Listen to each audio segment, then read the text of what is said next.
Salut à tous, bienvenue pour un nouveau top retour spécial Tipeee. Je sais pas pourquoi j'en fais des cases comme ça. C'est pour vous divertir. Un nouveau top retour spécial Tipeee. Qu'est-ce que ça va être? Vous avez eu le titre? Qu'est-ce que je raconte comme connerie? Donc... je m'en fous, je la garde. C'est Mathieu qui m'a demandé ce top retour. Je le remercie énormément pour son don, un petit peu moins pour son choix. Parce que je vous cache pas que ça doit être un des films que je craignais le plus. S'il fallait revenir dessus, je vous cache pas. Mais je sentais que c'était inévitable dans un certain sens, hein, vu que c'est la deuxième pire suite d'Istetou la messieurs. Et que à plusieurs reprises, c'est pas passé très loin d'être comptabilisé en top retour, hein, à plusieurs reprises. Mais ce coup-ci, c'est bon, faut que ça tombe, on y est. Et la raison pour laquelle je ne voulais pas trop me refarcir ça, c'est que ce film, ça doit être un des très rares des films à chier que j'ai traités, que j'ai à peu de choses près réussi à oublier. Mais vraiment, hein, je me souviens vaguement de certains trucs, mais globalement, je m'en fous, quoi. C'est un truc qui m'est passé par-dessus la tête et que j'étais bien content d'avoir totalement zappé, mais j'ai été obligé de me remémorer ça. Donc merci Mathieu pour faire cette liste. Et ouais, c'est un film vraiment plat et sans la moindre saveur. Cette espèce de tentative de série qui a été avortée, qu'on a essayé de coller très bizarrement et de façon super naze en film, avec une conclusion finale rushée et pas méritée une seule seconde, ça ne vaut pas grand chose. Et sincèrement, même sa nullité en tant que film ne m'impacte pas énormément. C'est juste mal écrit, c'est plat, ça vole pas haut. Voilà, c'est ça que j'aurais à dire sur Atlantique 2, quoi. Hein, alors que autant le premier film m'énerve, hein, m'irrite, vous le savez depuis le temps, mais je peux avoir beaucoup de choses à dire dessus. Cette suite, j'ai rien de spécial à dire. Ce qui fait que la liste que j'ai dû faire, eh ben, elle n'a pas été si simple que ça. Trouver des bons points dans ce tas de rien, ça n'a pas été très simple. J'ai fait de mon mieux, j'ai réussi à trouver un petit truc. J'espère que ça vous plaira, surtout à toi Mathieu. Et on se lance tout de suite en avant pour le top 5 et des meilleurs points des énigmes de l'Atlantide.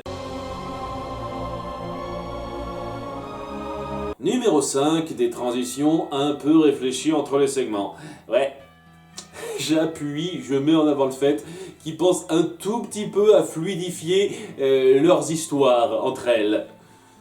Extraordinaire, pas vrai? Plutôt que de faire des aventures qui s'enchaînent sans fil commun, on essaye de créer une raison pour laquelle Milo et Kida restent dans le coin et s'occupe des affaires en cours en amenant à chaque fois une histoire en lien avec le peuple de Kida. De ce fait, même si ça fait un chouïa forcé, je peux pas nier que ça donne une certaine fluidité, un certain naturel aux enchaînements des aventures. Et pourquoi nos héros y participeraient alors que dans l'amorce, on montre bien qu'ils sont là pour s'occuper d'une affaire à la base. C'est un effort d'écriture que je peux un petit peu saluer. Numéro 4, de l'action un peu palpitante par moments.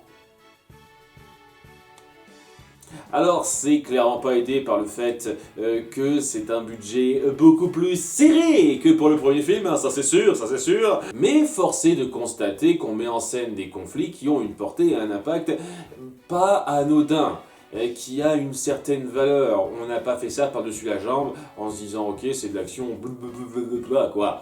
On fait de l'action à grande échelle, souvent dans le premier et le dernier segment on fait ça à grande échelle et on ressent le danger lorsque nos héros doivent essayer d'échapper à ce que ces créatures leur font subir. Et certaines de leurs réflexions, de leurs réactions sur le coup, sont acceptablement bien pensées pour que ça vaille quelque chose. C'est parce que je qualifierais d'action grandiloquente, mais si on essaie de garder un petit peu en tête ce que c'est-à-dire une série avec un budget limité, vous faites un travail tout à fait acceptable à cet égard. Numéro 3, une diversité culturelle un petit peu poussée. On passe d'un segment à l'autre de cette histoire en essayant à chaque fois de dépeindre une culture qui diffère vraiment. Et on peut pas nier que visuellement, thématiquement, spirituellement, il y a une variété assez notable qui se ressent et qui vaut un peu quelque chose. Dans le premier cas, c'est donc plutôt les légendes scandinaves du Kraken, etc.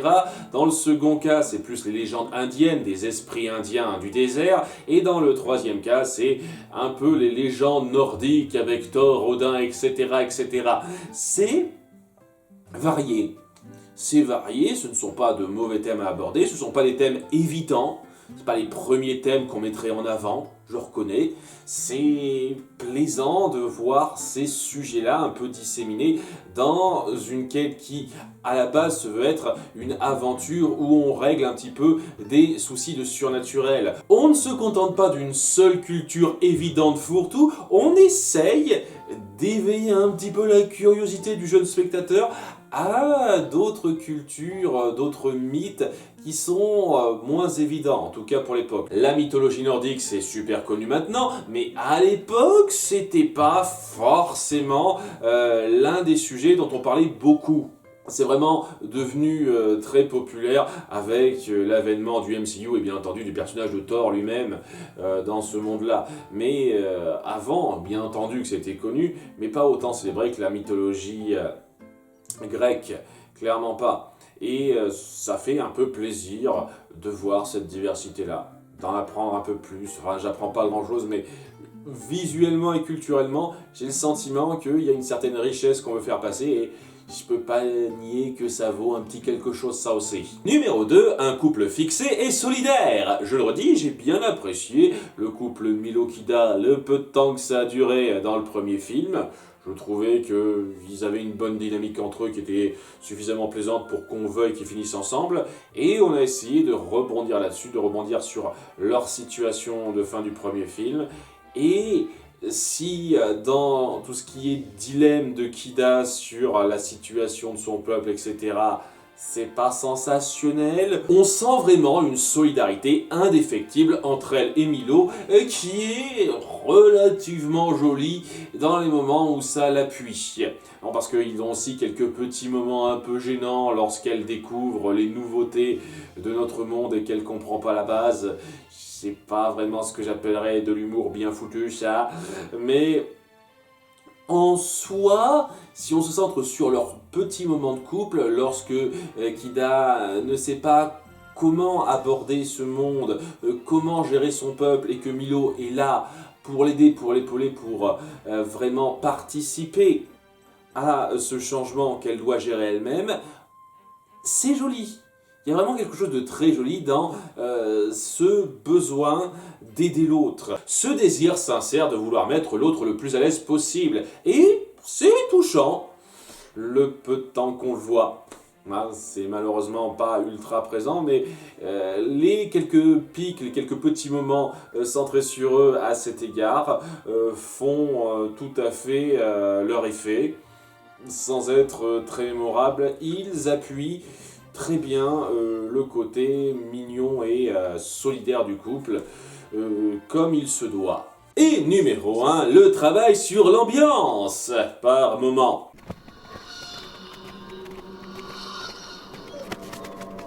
Ouais, je dirais pas que l'ambiance est géniale durant la majorité du temps, mais lorsqu'on essaye de créer un climat anxiogène, où c'est un petit peu horrifique, mystérieux, qu'est-ce qui se passe, avec ces effets de brume, de sable, surtout dans les 2 premiers segments, j'avoue que c'est plutôt cool. Vraiment, lorsqu'ils découvrent ce village, qu'ils ne savent pas exactement ce qui s'y passe, qu'il y a cette brume, ce mystère autour de ces habitants qui cachent quelque chose, il y a un travail sur l'ambiance qui est assez prenant. C'est pas aussi fort que les grands moments calmes du premier film où ils avaient plus de budget et une meilleure musique pour appuyer ça, mais la musique, elle passe bien, elle appuie bien le côté un petit peu anxieux de ce moment-là, et également visuellement, l'atmosphère est très bien rendue pour nous faire ressentir ce côté pesant de ce que nos héros sont sur le point de découvrir. Qu'est-ce que ça veut dire? Qu'est-ce qui se trame derrière eux? C'est bien foutu. C'est les meilleurs moments de mise en scène de ce film de loin qui donnent un tout petit peu une identité, un début de vraie valeur artistique à cette œuvre, comme quoi c'est pas uniquement totalement à 100% juste fait pour appâter ceux qui ont aimé le premier film. Il y a un tout petit peu de recherche, un tout petit peu de travail derrière, pas sensationnel, mais quand ça tombe dans ces moments-là, quand ça essaye de faire ressentir quelque chose via l'atmosphère, et ben ça marche bien. Hein, c'est pas souvent, mais quand ça arrive, ça marche bien. Voilà. Désolé, cette liste était assez courte, mais bon, que voulez-vous, fallait pas vous attendre à ce que je cite beaucoup de personnages parce qu'ils me plaisent tout autant que dans le premier film, tous ces personnages-là. Kida a totalement régressé, en plus de ça, je trouve, mentalement. Et les points que j'ai cités ne compensent pas le côté stupidement oubliable de la majorité d'Atlantide 2 en ce qui me concerne, mais c'est pas parmi les pires films que j'ai jamais vus. À cause de ces petits moments de génie, petits moments où on est un tout petit peu pris par ce que le film essaye de faire. Ils sont pas nombreux, mais ils sont là, c'est déjà ça. Hein, ça n'a pas été la liste la plus difficile au monde non plus, c'était plus difficile pour certains films, mais ça n'a pas été simple non plus. J'espère que cette liste, bien qu'ayant pas duré extrêmement longtemps, vous aura plu, surtout à toi Mathieu. N'hésitez pas à faire partager ce qui, pour vous, peut sauver un tout petit peu ce film, histoire d'avoir d'autres idées, mais en ce qui me concerne, je donne le maximum là. Hein. Voilà. À bientôt pour de futures vidéos. Bye.